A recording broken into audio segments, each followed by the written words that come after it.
everyone, this is Dana with the Nose. Welcome to my house and to the first space dedicated entirely to the unknown or the lesser known items and facts in perfumery.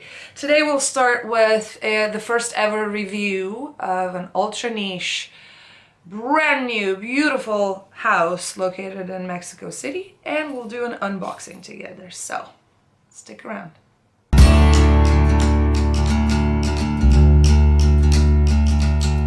Today we're talking about the ultra niche house of Xinu. Xinu is a brand new house. It's located in Mexico City, and currently I don't think they're selling in too many places. I've only been able to find one online channel that carries their products. It started in 2016 and the latest release is from September 2017, so everything is rather new. I've learned about them incidentally on one of the forums, and knowing that I'm going to go to Mexico City for vacation, I got in touch with them. Actually, the lady who started the whole house was nice enough to answer, which, you know, it's quite rare nowadays, but she was very, very graceful about it, and she put me in touch with their director of brand, who agreed to let us through a private tour. So it was a last minute kind of decision. I grabbed two other friends, and the three of us were quite a crowd because I'm Romanian and my skin is like Eastern European / Mediterranean kind. We also had an Irish who was, you know, very fair skinned, and my sister-in-law who's from El Salvador and is a little bit darker. So we had three completely different, not as different as you can have, but three different kinds of skins and pH, which made for some very interesting testing. Also, our tastes in perfumes are quite different. So it was a very, very interesting experience. But let's talk about the house a little bit. The house of Xinu was started by Veronica Peña with her partner, who is a designer of concept, which promised from the get-go to provide that level of detail that we have come to expect nowadays from an ultra niche or a niche perfumery.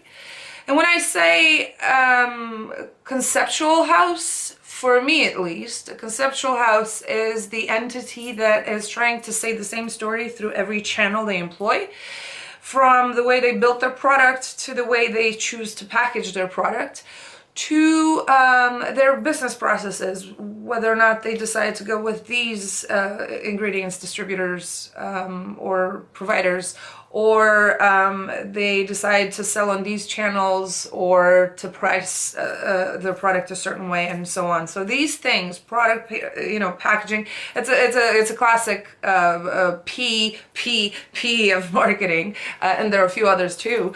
But you know, if all of these elements tell the same story and the same voice under the same tone, and it's coherent and it completes a picture that you want to keep looking at, in my head, that's a successful case of conceptual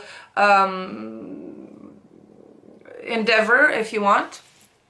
And there's a high chance that I would like to see more of them in the future. The House of Xinu is based on a few principles for which design is just a way of manifesting.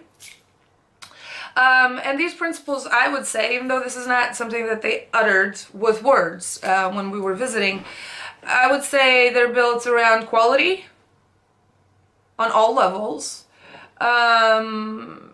sourcing locally, which is very, very important to my way of perceiving things, and sustainability. These last two, sourcing locally and making everything sustainable, kind of go hand in hand, but they're slightly different. Because the first one participates actively in, if you want, rekindling some things that are almost dead or long lost. For example, even the fact that their name is Xinu is telling to me. Xinu, spelled Xinu, is a word coming from the Otomi language. Otomi is an indigenous language. It's a tonal language that I'm told is very beautiful, and it means nose, so it's a very literal naming. Unfortunately, it sounds exotic, even though it is indigenous, that's the paradox, but the respect to the local values and everything that the local flora and fauna had to offer to the house is there, evident, and worthy of respect in its own right, as far as I'm concerned. So Xinu, who decided to make things at the highest quality accessible to them, to make everything local, to make everything sustainable, and to provide a venue for local new talent, from the nose, who is Rodrigo Flores Roux, to the young folks who designed the packaging, to provide a channel, a platform, an occasion for everybody to manifest the best they can.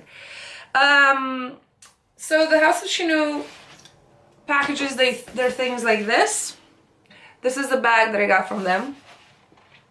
It's a little bit battered because I brought it on the plane with me. I didn't want to put it in my luggage. It's a white aesthetic, very minimalistic, very Swedish or Northern European if you want, which is beautiful. It speaks to all of us. Black and white and natural tones. There's a clip here that holds this thing that can be used as a book sign. It's made of a linen.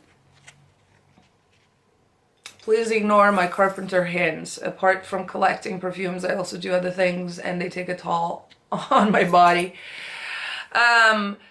Everything is made by hand. You'll see this little detail over here, which I think is endearing. They're dried leaves and flowers under this meshy kind of fabric. So this can be reused as a book sign. Reading. That's another thing. Inside, I was gratulated or, rewarded for buying with a mini sample set that presents like this. Botánica Roma de las Américas, Xinu.mx. Sorry, my English is getting numb sometimes. The same type of designed labeling, I guess, packaging with the dried flowers or plants in there. Inside there were 4, but I've been asking friends to sniff with me, so right now I only have 3 of the samples they provide. The whole line is 4 perfumes, the last of which was released in 2017 in September, just like I mentioned. So these are their samples. The entire bag smells like one of them, but I'm not going to tell you which one, because I want to send some of these to some people who are way better than me to analyze things or to present them and make them shinier. This is my first ever video, so bear with me. Also in the bag, and even if you don't buy, you'll receive a few of these envelopes, also marked by hand with this X for Xinu, with it's very cute. Pieces of paper from books and treaties and stuff like that. Inside the envelopes, there are these little pieces of paper with the ingredients, the descriptors, and a puff or 2 of the perfume, the fragrance it contained. With apologies for everybody who's sensitive to this thing, I tend to refer to every juice, every fragrance as a perfume, because perfumery is a neutral term. In English, or maybe at least just in America, perfume has slowly became the descriptor for a fragrance dedicated to the feminine side of the buyer crowd. In my head, it's the same. I use perfume and fragrance interchangeably because, again, perfumery for me is a notion that's very neutral, but also because fragrance for a foreigner like myself, whose English is not even their second, third, it's my 4th language, fragrance is harder to pronounce, so please bear with me. Anyway, I have the 4 testers here. like this. Also in the bag, I'm being given one of these rubber caps to use if I'm taking my bottle with me somewhere else, because you will see the cap of the bottle is quite massive and it takes a lot of space and it's pretty heavy, so if you want to take it when you travel, it might not be the easiest thing to travel with. In the box, there's this. In the bag, I'm sorry. There's this. There's a box, which I have to admit I have opened before because I had to spray it. I like to test my perfumes through spray if possible, because that does something to the top notes. It's a little bit sticky because this is where the label was. The label includes Xinu Botanica Roma de las Americas. Come on, focus, dude. Okay, there you go. With a bunch of ingredients, with cautions, made in Mexico, batch number, net content, and so on. This perfume is one of 4. It's called Copala, and it's built around copal, just like the name says. When you open the packaging, this is a waxy paper. Xinu does not use any sort of plastic, so everything you put your hand on will be paper or pressed paper. This waxy paper is designed as well, and each of the 4 perfumes has its own pattern, which is very interesting. Also, each of the perfumes, fragrances, has its own box design, and this whole thing, the box design, the packaging, all together, was designed by 2, as far as I was told, very young designers, very talented, obviously, with a good eye for packaging and industrial design. And the whole packaging won a very prestigious design prize at one of the international design competitions in the beginning of 2017, I believe. It's very well thought out. Like I said, each a fragrance has its own box print design. You'll see, maybe you can see it in relief. It says Xinu on both sides, and the name of the perfume on one of the smaller sides as well. There's a sleeve. Inside the box itself also has another design in relief. Again, each of the 4 perfumes has its own design. The box is made of very, very, very solid pressed paper.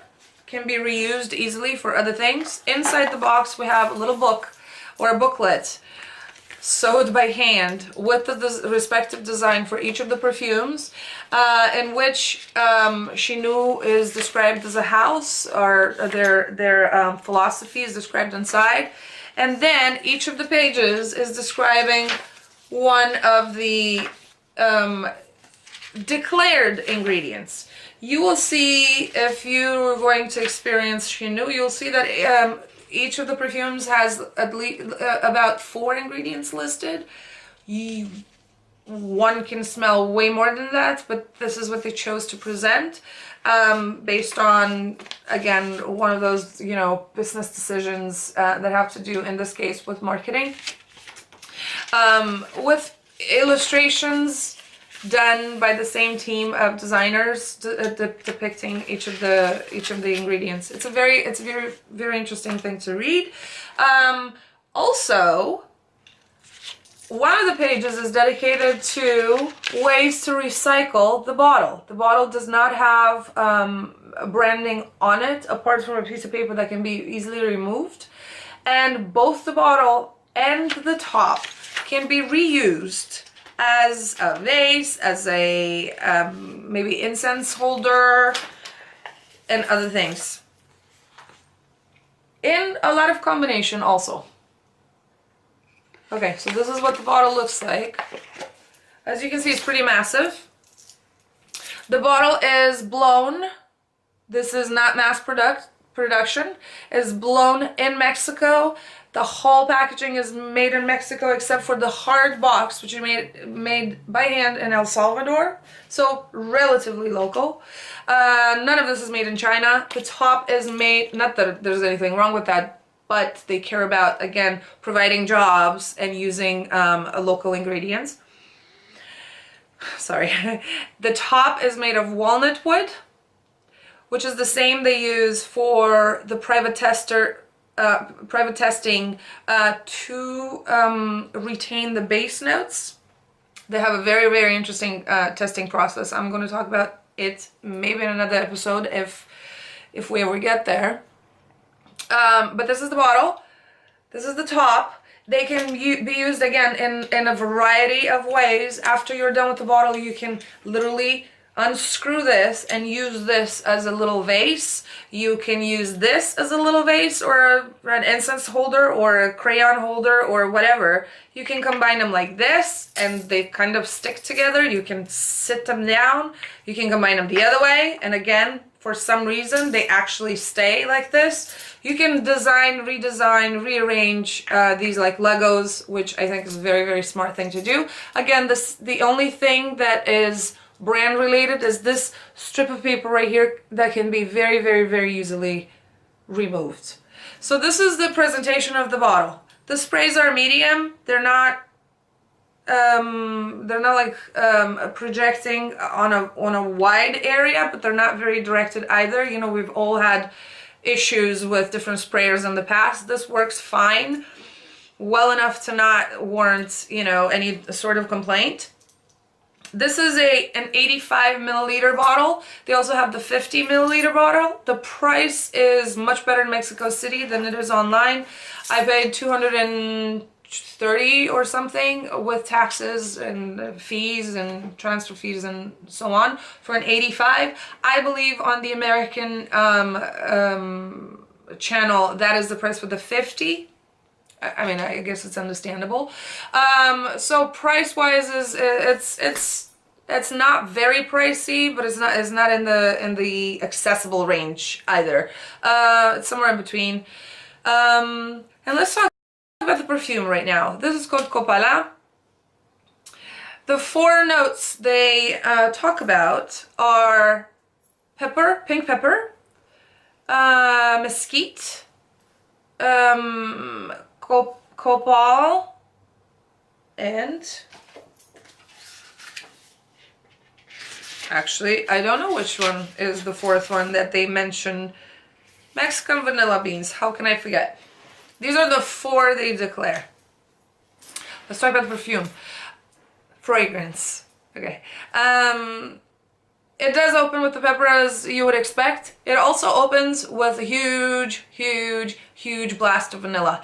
And it's the type of vanilla that I haven't encountered too often because it's a wet, very organic vanilla, which they buy from Mexican vanilla growers, which are a very, very small community that's almost disappearing because nowadays all the vanilla comes from Madagascar. All the vanilla is cultivated, so they have to literally pollinize it by hand. Vanilla comes from Mexico. The best vanilla comes from Mexico because that's where it's from. It's an endemic species that comes from Mexico and Central America. It's a jungle plant that needs specific types of insects for pollination. It takes a longer time to mature. The vanilla bean takes a longer time to ripen and become as deep as it needs to be for perfumery. So it's more expensive, and the communities have been dying out because everybody's buying vanilla from Madagascar nowadays. So Mexican vanilla is one of those areas in which Xinu is making a difference because they're re-employing local communities who either cultivate or pick jungle vanilla and modify it, distill it, or macerate it for perfume use at perfume grade levels. The vanilla here is very upfront, which is relatively atypical. It's also very wet. It's like smelling the inside of a vanilla bean. It's not a vanilla essence. It's not vanillin.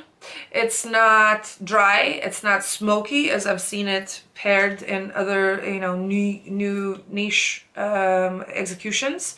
It's a very, very honest application of vanilla. It is not sweet. No plant is sweet. Because again, it's fleshy, it's organic, it's wet, it's realistic, and it's beany. In a sense, it's the way we would want the flower of the vanilla plant to smell, and it never does.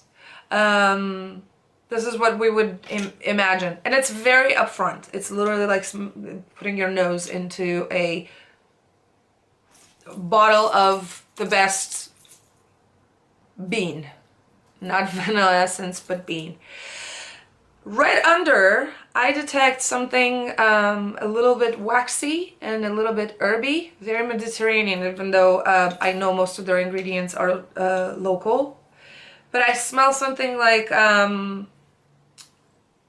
sage or bay leaf with a little bit of tannin. This tannin comes throughout the evolution of the fragrance in different styles. In the beginning, at top, like I said, it comes tannic and a little bit pungent, almost like when you're crushing the leaf of an olive, or when you're eating the olive. If you've ever made the mistake of eating the green olive straight off the tree, it's a big mistake. Don't do it again. That type of oily, pungenty thing that kind of sticks to the back of your throat and you can't really get rid of it, but it's addictive at the same time. This is the kind of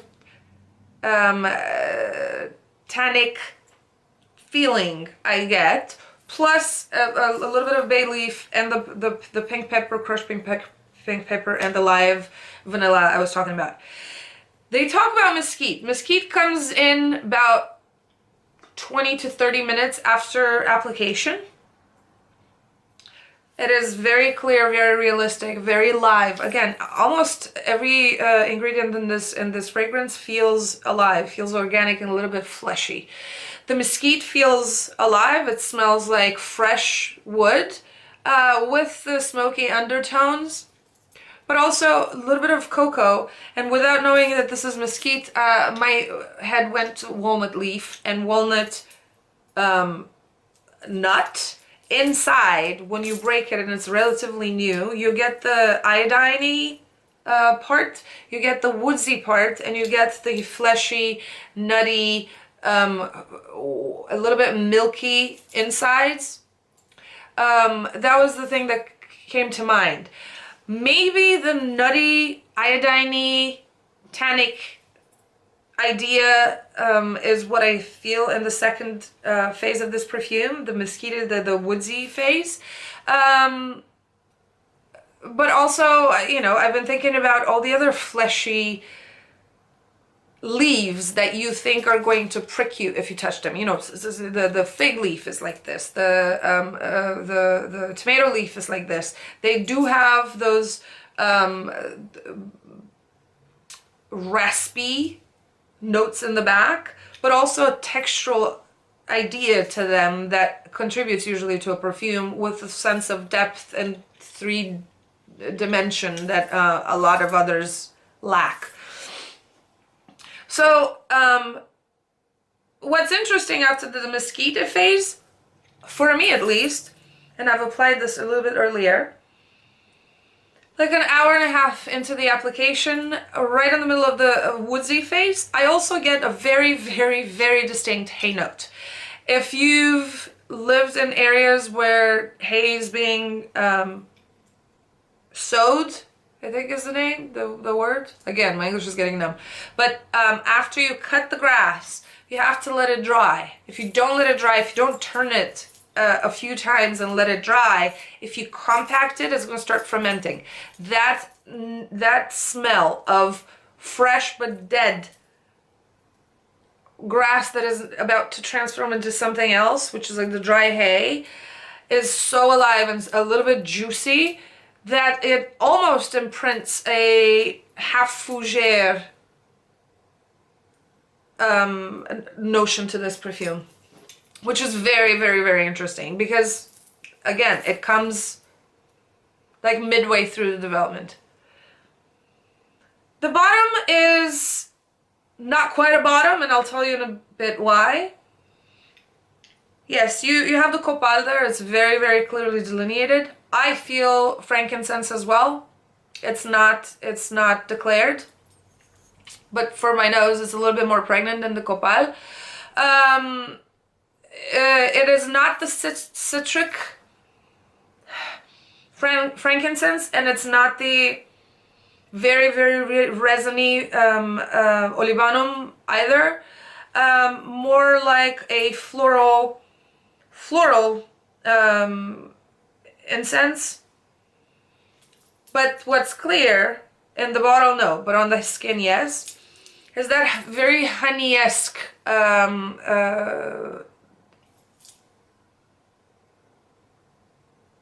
descriptor for Copala. Honey is very, very, very present there with something medicinal, almost like propolis. If any of you have been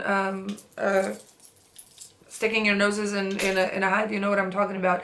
Propolis is that waxy matter that bees create in order to sanitize something that's not supposed to be there. If a mouse gets in the hive, they cover it in this waxy substance that is very dark colored, like dark brown greenish, pungent, antibiotic, medicinal.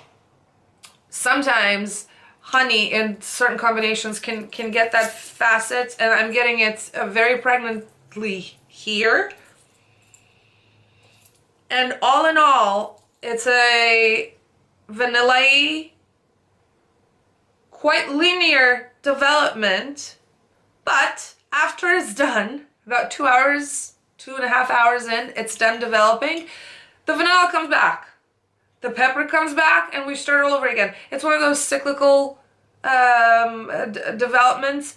Either my nose is failing me, or we're dealing with one of those circular fragrances. I'm very happy that happens. I don't think I would be satisfied if only one of the 3 stages would be more pregnant to my nose, more obvious. If they would not continue to rotate, I don't think I would be as happy and as satisfied with this perfume as I am now. But the overall effect is vanilla-y, incensey, nutty, powdery, and slightly herby. I think it's a very, very interesting creation. I can see it on both women and men, or anybody. I've sprayed it on a hat as well, where it just stayed and stayed and stayed. If we're talking about performance, projection is about half an arm's length, so not that much. It does have sillage. It stays behind about 2-3 yards, and it persists depending where it's applied on the skin. On my skin, that's like a sucker for all perfume. It kills everything. I can't. I just can't. It disappears. On my skin, it's about 6 hours. On hair, it stays up to 12, 13, I'd say. On clothes and fabrics, I've felt it the next day, so about 24 hours. The performance is quite good considering the amount of natural ingredients that you find in this perfume. I think the money is spot on. It's totally worth it. I think the style is something that appeals to everybody. I think it's easy to sort. If you want to layer it, it's easy to do so. I wouldn't, or at least not from the beginning, because this top note of vanilla is unlike other vanilla application I've felt so far, and I think it's worth experiencing at least once. It can be layered very easily with a lot of different things. I wouldn't put florals on it, but maybe something tropical, maybe a tiare would work well. I could see an aromatic easily layered on this. I could see leather. I could see animalic, no problem. But then again, I can see animalic on anything, so don't mind me. That's about it. You know the rule. I am new at this, but you know the rule. If you want to see more content, please follow this channel. I have a lineup of fragrances that nobody's ever heard about, and the point of the whole thing is to be able to disseminate information or contribute or crowdsource information that otherwise might not be easy to find elsewhere. So do follow. I will welcome all commentary and suggestions and requests, and I don't know. Is there anything else I was supposed to say here?